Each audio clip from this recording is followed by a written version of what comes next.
Welcome to the Doctor Who, When, Where podcast. The podcast where we look back and relive every episode of the modern Doctor Who era and have a jolly good time doing it. I'm your host, Sage.com, and I'll have you know, I read that all off a fucking notes app. Because I wasn't confident that I'd be able to remember the damn words as I just wrote it. So, I'm looking at myself on the screen. I need to be looking here. Just so you know, if you're listening to on Spotify or any other kind of audio podcast platform, there is a version of this that will be uploaded to YouTube with my glorious mug all over it. And today, we're going to be starting with the classic, the first episode of the 2005 revival, Rose. So, I have a little structure I have written down. I'm going to talk about what I remember from the episode, because as of recording this bit, I haven't yet rewatched it. So, from what I remember, in my little insights and whatever the hell, I remember liking the episode. I remember thinking it was good. I thought some bits were a little too goofy, if I remember correctly. Like Plastic Mickey was a little bit much for me. And I think the Autons, if I'm remembering correctly, because I last rewatched this episode last year around. Sorry if my audio's a little bit echoey. I'm in a new home. So once everything's settled in, we're gonna have, my Doctor Who posters behind me. It'll be a whole thing. I might even put up a Doctor Who carton for all we fucking know. Also, yes, this podcast, there will be some swearing every now and then. But as I was saying, what I remember from the episode, I remember it being cheesy. I remember it being good. I remember it being a good episode. But another thing is that when I had this person I lived with, this roommate, and I wanted to show her Doctor Who, and I did for a little bit. We got until season 4, and then she was like, "All right, I'm good. I don't need any more of this." I'm like, "All right." I personally loved it, but So, yeah, what I wanted to do is I didn't want to show her, because don't get me wrong, I love the RTD era, and I love all that shit. I love all of the cheesy goodness of the first season. It's so good. But I thought for like a newcomer to the whole Doctor Who world, I don't know, I was like, I don't want to show her Rose as the first episode, because like Plastic Mickey. I don't know if there's any other proper reason other than Plastic Mickey, but yeah, so I'll get back to you after rewatching the episode. Oh, and a little quick side note, I showed her like Midnight in Blink and the 11th Hour before I ended up showing her Rose. But yeah, I ended up showing her Rose after that in the weekend. But you know what? Let's just jump right into it. I will be right back after I'm done watching this wonderful episode. See you in a minute. Or 40. Hello. I am back from watching Series 1, Episode 1, Rose. And yeah, let's just get into my synopsis. I will say that for this episode, I wrote like a whole synopsis and recap of everything that happened in the episode as I was watching the episode. I am not going to do that again, because basically what happens is that I lose focus and I'm too busy writing down what just happened in the scene. I'm constantly pausing, and it isn't very engaging, because I constantly have to keep on pausing and write whatever the fuck just happened. Anyway, I just repeated myself. Let's get into this written synopsis that I'm never going to be doing again. I'm going to find another synopsis on the internet next time.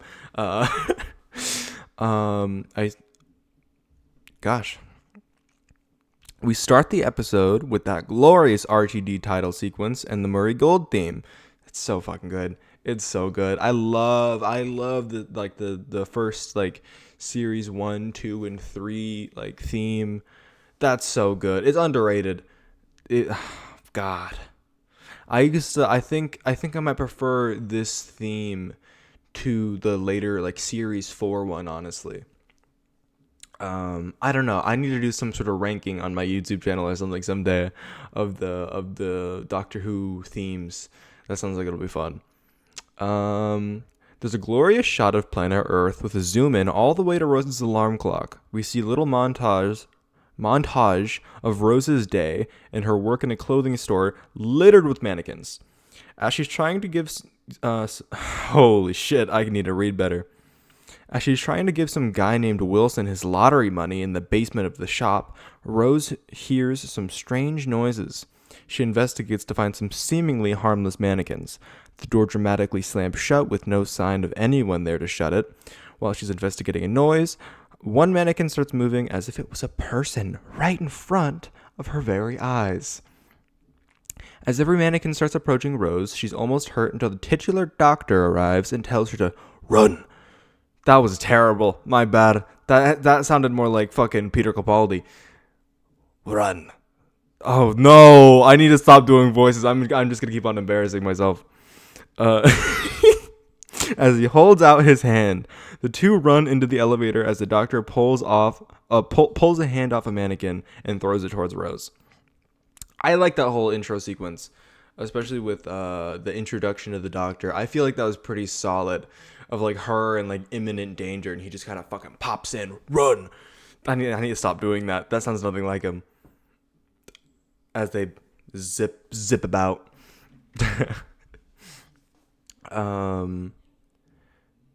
The two run into the elevator as the doctor. Oh, I read this part. The two talk as Rose tries to make sense of what happened, and it's revealed that Wilson died. Rest in peace, King. He will never receive the lottery money after all. That's what I wrote verbatim in my synopsis. See, I like in the synopsis itself, I'm clearly wasting time. I'm writing shit about Wilson and not actually summarizing the rest of what's happening. Or I could just omit that and I would save myself a little bit more time. Instead, it took me too long to write this.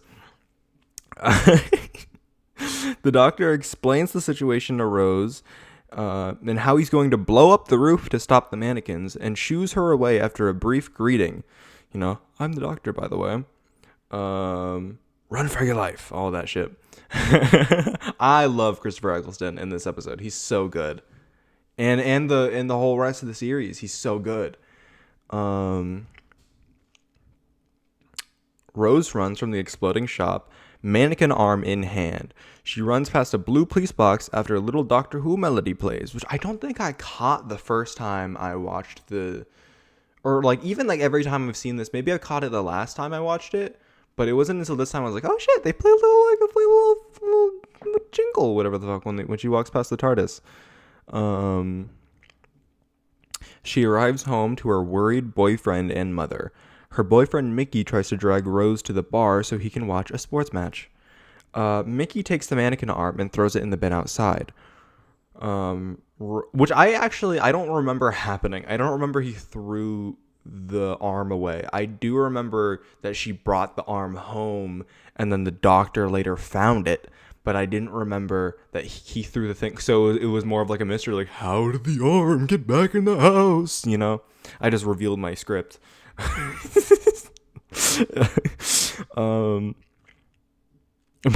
To the fucking camera. So audio listeners out there, you didn't see it. So the next few sentences are going to be a big surprise. Whoop-de-doo. Rose wakes up to an unemployed life. She hears a noise in the cat flap on the front door, and bam, it's the doctor. Rose brings him into the house, and Jackie, Rose's mother, tries to make advances towards poor Docky to no avail. Why the fuck did I write Docky down? But that's what I wrote, so I'm reading that. The doctor rummages through the belongings as Rose is distracted. The mannequin arm is back, and it leaps from behind the couch and starts choking the doctor. Great piece of, like, fucking, you know, Christopher Eccleston's goofy face as he's doing the thing. I heard, like, you know, through conventions and stuff like that of him talking about it, that was like part of his audition, is that he had to perform that fucking mannequin arm scene. Maybe I shouldn't like do this much. Audio listeners, love you to death. I'm doing like a weird motion with two hands in front of me, looking like I'm grabbing something cylindrical. Wait, maybe it isn't so bad because my arms are like in a big. So if this is like suggestive, then it's big. I'm not even good. I'm not gonna get further into that. And that's my bad. Sorry about that. It leaps from behind the couch and starts choking the doctor. As Rose is distracted and thinks he's joking. And I like the little detail that fucking Mickey pretended that it was choking him earlier on. That is funny because she said something about like, oh yeah, give a man a mannequin arm, and he starts playing around or whatever the fuck. Let's see. Where was I? The mannequin hand flies off his throat and onto Rose's face. He uses his good old sonic screwdriver to disarm the arm. He turns... Nope, that's not what that says. He runs off as Rose follows him outside, trying to understand the situation more. He proceeds to explain. The doctor then explains how he can feel the earth turning and urges Rose to forget about him and walks off a block away into his police box. So I never actually understood if he meant literally. Or like, okay, because how I interpreted it for the past... Because I watched this episode for the first time in like 2015, 2016. So for the past, 8 years, 7 years... I thought he meant not literally. I thought he meant it like I can feel like the gradual changes of the, I don't really know what I meant or what I thought he meant by that. But I didn't think he meant it literally. And now looking back, I'm like, I think he did mean it literally. I feel like going to all these planets that like function differently and move differently, maybe he would be able to actually feel like the turn of the earth and all that shit. So I think that's a little interesting little thing, if that is the case and it isn't some sort of like metaphorical thing like I thought it was for the past like 8 years. But yeah, let's continue. As Rose walks away, she hears the noise of the TARDIS dematerializing, only to run back and find nothing there. Rose searches for the doctor on the internet. I find that funny. She's just fucking Googling shit. And she's like, Dr. Blue Box, Dr. Living Plastic. And she tries to find, like, information on this dude by the most generic shit. And she did. That's the funny thing.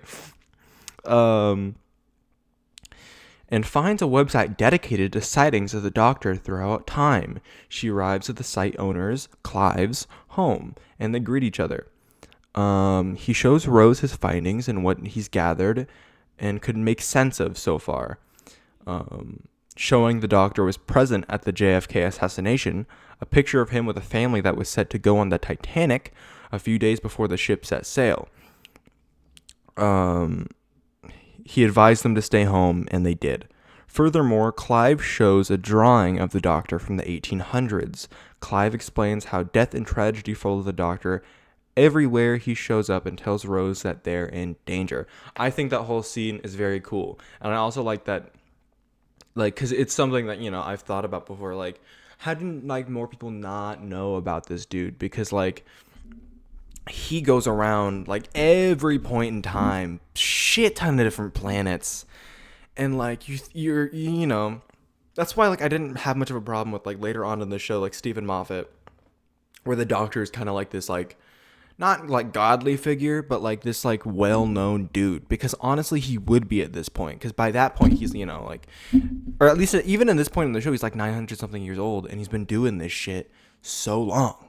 So like reasonably, like people would catch on, especially people from Earth, because this dude stays on Earth all the time, like he's constantly doing shit. So I like the idea that there are people who are taking notice, but they're just seen as like kind of crazy.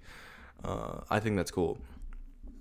Also, I like Clive as like this dude, this like conspiracy theorist who's like picking up all these scraps, and he even like said earlier on, is like it must be some kind of like, passed down from father to son.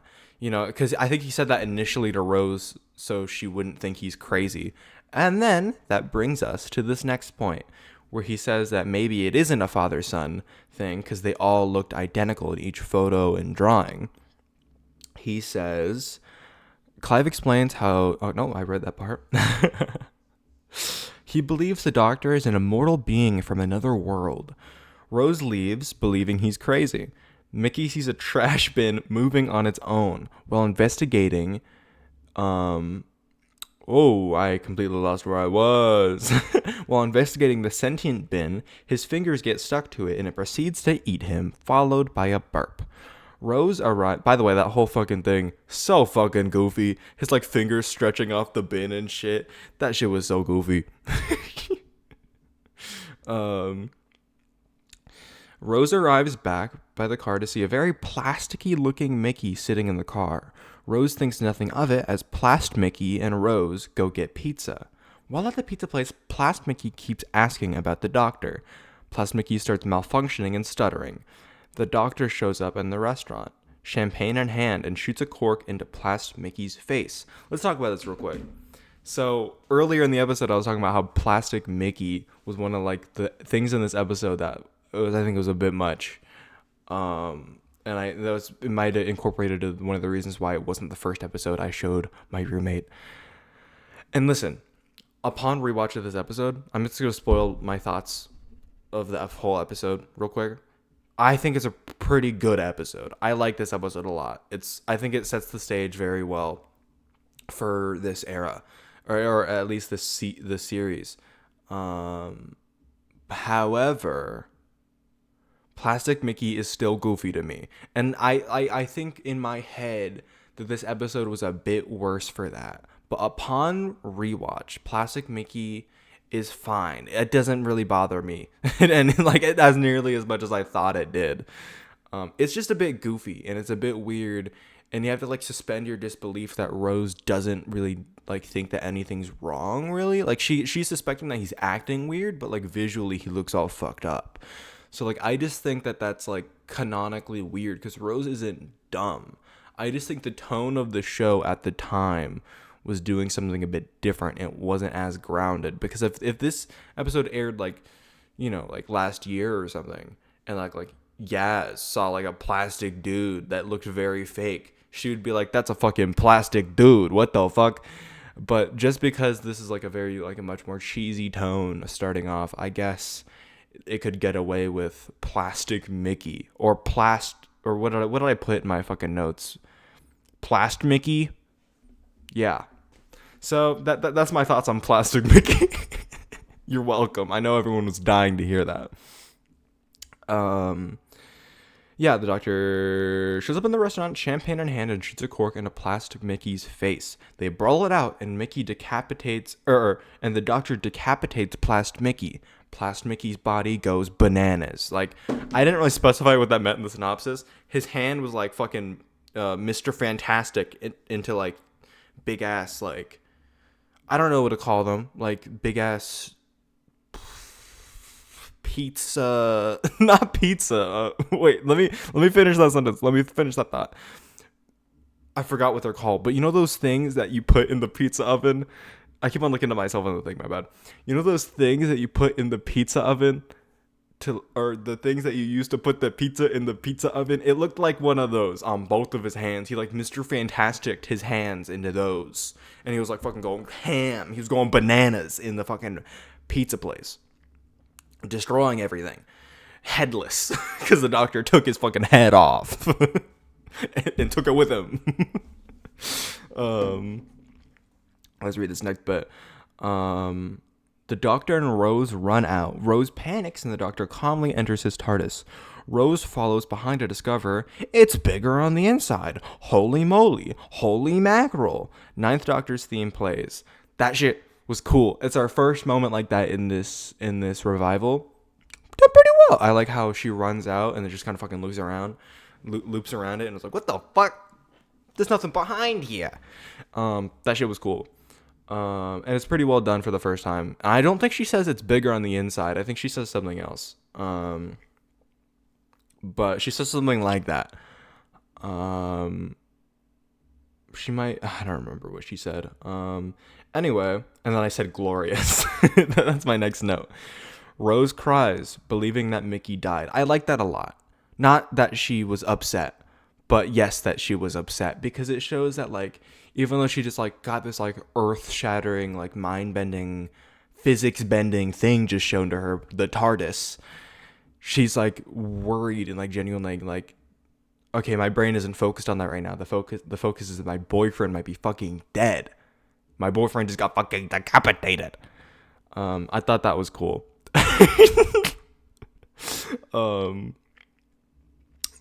The plasmicky head melts on the TARDIS console while the TARDIS was trying to triangulate the signal that was controlling it, sending them to a place nearby the signal, outside the London Eye. Rose and the Doctor argue about how he passingly forgot about how Mickey might be dead. I like that a lot too. I like that clashing of like the Doctor and the companion, like morally on different levels. I think that's cool. The Doctor shows Rose a vial of what he's going to use against the Nestine consciousness that's controlling the Autons. Anti-plastic. Great name. Great job, guys. The Doctor struggles to find the transmitter that's being used by the Nestine. It's shaped like a massive round wheel. The London Eye. I thought that moment was cool where he was like, it could be anywhere. It's probably invisible. And then the fucking thing's right behind him. And then Rose is just like, it's right behind you, isn't it? And then the Docky Who's just like, that's fantastic. Oh, God, I love this show, man. Oh, God. The two enter an entrance leading beneath the London Eye, where they find a massive vat of molten plastic, the Nestine consciousness in its full glory. The Doctor tries to reason with the Nestine consciousness and gives it a choice to run away. Mickey is found alive. Thank God, guys. Mickey's not dead. Mickey, even though he's kind of shitty in this episode, Mickey. And plastic half the time. The Autons hold the Doctor back and begin the invasion. We hear our first glimpses about the Time War and how the Nestine lost their world. It's cool. It's setting the tone and setting some background information that we're going to learn more about in the future. About, how the Doctor was involved in some kind of war and how we couldn't save the Nestine's world and their people or whatever.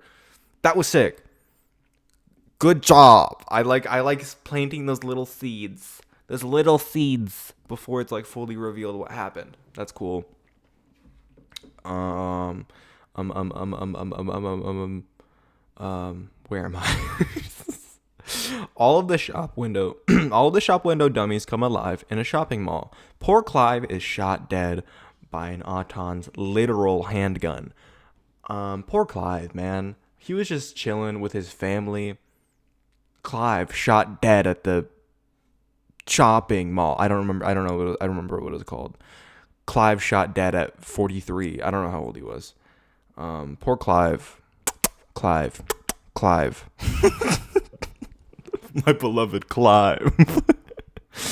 Clive. I heard in the great beyond of Doctor Who YouTube that he's in extended media and like different like alternate universe shit with Clive and like a Rose Big Finish thing, audio drama. So I guess Clive's awesome. I guess Clive's fucking awesome and lives on. And that there's like different versions of Clive I'm getting off topic off of this episode. I just thought that was interesting that Clive lives on in extended media. Where am I? Jackie Tyler is caught in the middle of the mall chaos. Chaos litters. I used chaos twice in a row. I'm such a bad writer, guys. Chaos litters the street as hundreds of mannequins terrorize the city streets. Rose swings off of a chain, literally off the chain, and saves the Doctor, and the anti-plastic falls into the Nestine consciousness. The Nestine explodes, and the invasion is over. All of the mannequins drop dead. Rose hangs up on her panicking mother. What a dick. That was a dick move. I forgot, like, her mom's just like, oh, Rose, are you okay? Rose, don't go outside, it's dangerous. And then she goes, ha ha. And she fucking hangs up on her. What the fuck? Rose Tyler, what a dick. Her mother's panicking, like, what the fuck is happening? And then Rose is like, fucking decline. I'm fucking exit call. What a dick, man. I'm so real when I wrote that. What a dick. The Doctor offers Rose to join him in his adventures in space, and he makes sure to not invite Mickey. Poor Mickey. Boo-wump. She declines. The TARDIS dematerializes and rematerializes, and he iterates that it's also a time machine. She immediately accepts and leaves Mickey behind. The end. That's the episode, guys. Wasn't that crazy? Wasn't that awesome? Okay. I think, because I wrote down a basic like structure and how I want these to be laid out. I think right now I'm gonna talk about what I liked. I talked about most of the stuff that I liked so far, but I think my general thoughts about this episode, I think it's a pretty damn good starting episode. Other than Plast Mickey, I keep on like fucking dogging on. My camera's out of focus. I keep on like bullying Plast Mickey, but honestly, it's okay. It's goofy as shit. The fucking pizza, the whatever the fuck he was doing, the darling, honey, sweetie, like whatever the fuck was up with Mickey. But other than that, pretty good episode. And I could have shown it to the fucking roommate when I did the thing for the first episode, and I think I would have been fine. She didn't like the show anyway, but you know. But yeah, pretty good episode. What I didn't like, there's nothing I really didn't like from this one. Of course, Plast Mickey. Come on, guys, it's Plast Mickey. What are you gonna fucking do? It's plastic Mickey. What the fuck are you gonna do? But yeah, I think that's most of my thoughts about this episode. I'm excited to delve into a lot more of the episodes. Next time, I'm not gonna write a whole synopsis thing, and I'm just gonna get it from somewhere else, and so I can focus more on writing specific notes while watching the episode, so I remember specific thoughts I have while watching instead of caught up in writing what's happening. Did you guys hear that ASMR shit? That's crazy. But yeah, we're gonna delve into that next week. Probably next.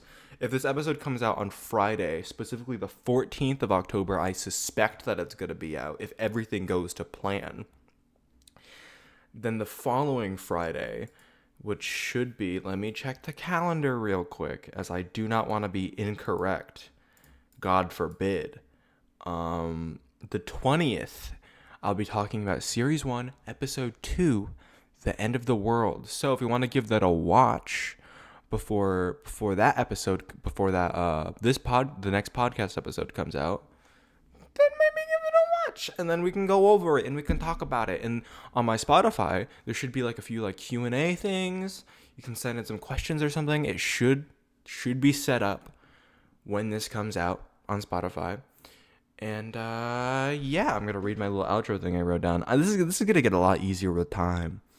When more podcast episodes come out, and I get more used to reading the outros and intros. Someday it'll be in my noggin. It'll be right in my noggin, and it'll be perfect. So I'm gonna not be looking at or I can set it up next to the camera and just look off to the side, and read my outro.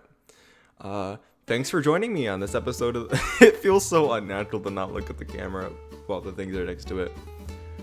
Thanks for joining me on this episode of the Doctor Who When Where podcast. You can find the full video podcast on YouTube and the normal audio versions on most podcast platforms. I'm working on that, so hopefully it'll be out on most things when this releases. You can find my socials on Instagram and Twitter, sage_dot_com, C-O-M.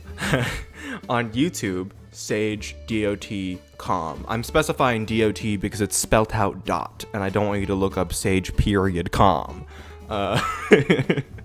And you can occasionally find me on Twitch, sage_dot_com, So it's sage.com/ on Twitch, spelled out.